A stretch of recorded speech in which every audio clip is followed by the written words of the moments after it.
बोलो सद्गुरुदेव भगवान की जय, बोलो सच्चे दरबार की जय, बोलो संत समाज की जय। प्रेम बंधुओं, आपने सत्संग सुना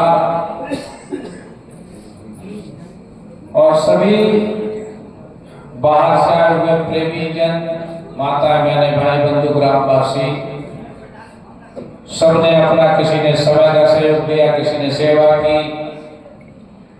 हमारे भंडार बनाने वालों ने भी बड़ी अथक सेवा की। अब भी कुछ तैयारी हो रही कि और कोई है पर्दे के भीतर, पर्दे को उस तरफ है कोई,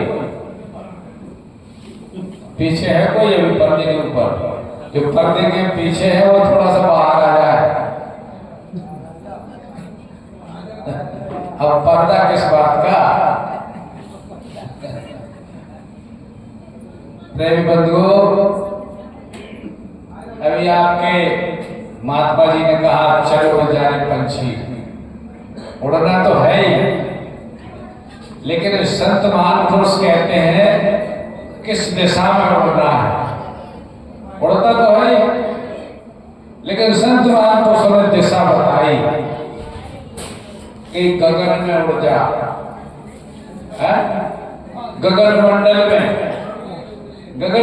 में जाप कर जित है 10वां द्वार। चरणदास को कहते सो पंच हरिद्वार। हरिद्वार कहाँ है? सब कुछ इसी अंदर है। यद पिंडे तक ब्रह्मांडे, जो अखिल ब्रह्मांड में है वो सभी हमारे संतों ने बताया कि आपके अंदर है। इस समस्त ब्रह्मांड का रचयिता, एक फारसी में एक शेर है, आपात साहे आजम तरबस्त बुध महकम पोशीदा दर के आदम, यानी कि बुर्दर अमर। उस महान बादशाह ने हमें धक्का दे करके और एक कोठरी में बंद कर दिया, और वही बादशाह आदमी की शक्ल में आकर के दरवाजा खोलता है। वो महान बादशाह है, यानी हमें बंद करके दरवाजा पक्के तौर पर बंद कर दिया। किसने? उसी ने। और वही आदमी की पोशाक में, यानी गुरु बन करके उस दरवाजे को खोलता है। सभी बातें आपने सुनी, लेकिन हमें समझना कहां पर? जैसे कहते हैं परमात्मा मिलता है, तो परमात्मा कैसे मिलता है? जैसे बूंद का सागर का समेत, जैसे 1000, 10, 20, 50 हजार आदमियों का झुंड है और एक आदमी बाहर अलग खड़ा है, तो जब वो अलग आदमी वाला जब झुंड में जाता है तो वो समूह के रूप ही तो हो जाता है कि वो अलग रहता है। तो मिला क्या? इस तरीके से मिलना है, क्योंकि वो हमारी जात का है, आत्मा की जात का ही परमात्मा है। मिलना क्या है?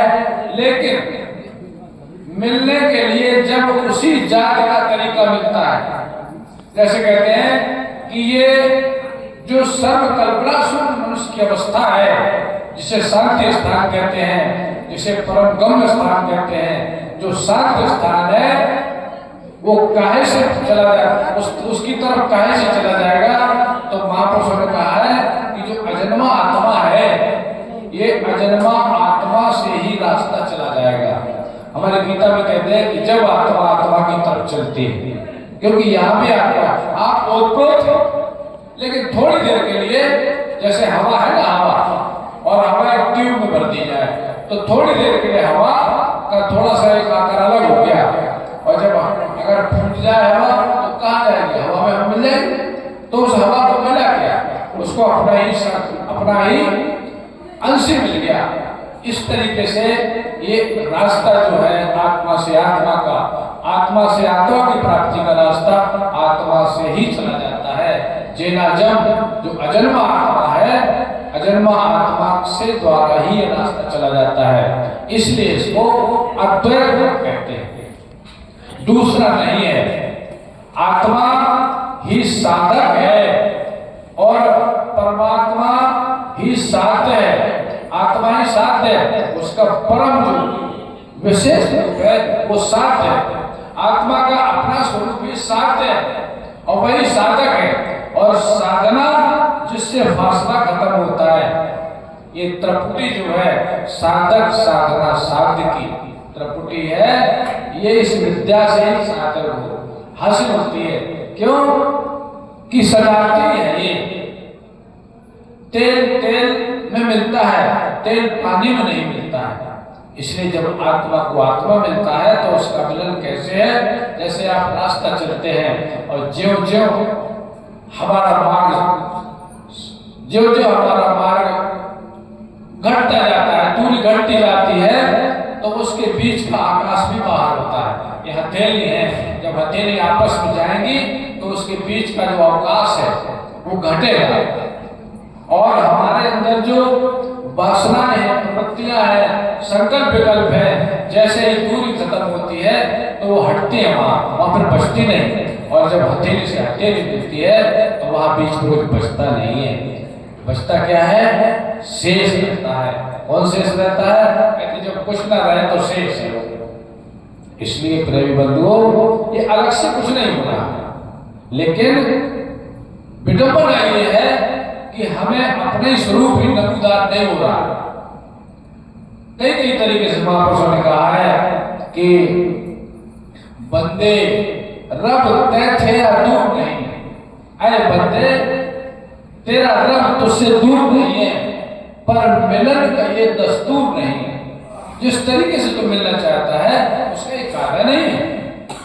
बंदे रब तय थे या दूर नहीं, पर मिलन का ये दस्तूर नहीं। जब तक का खुद ही हो जाएगा तब तक का खुदा को पाएगा।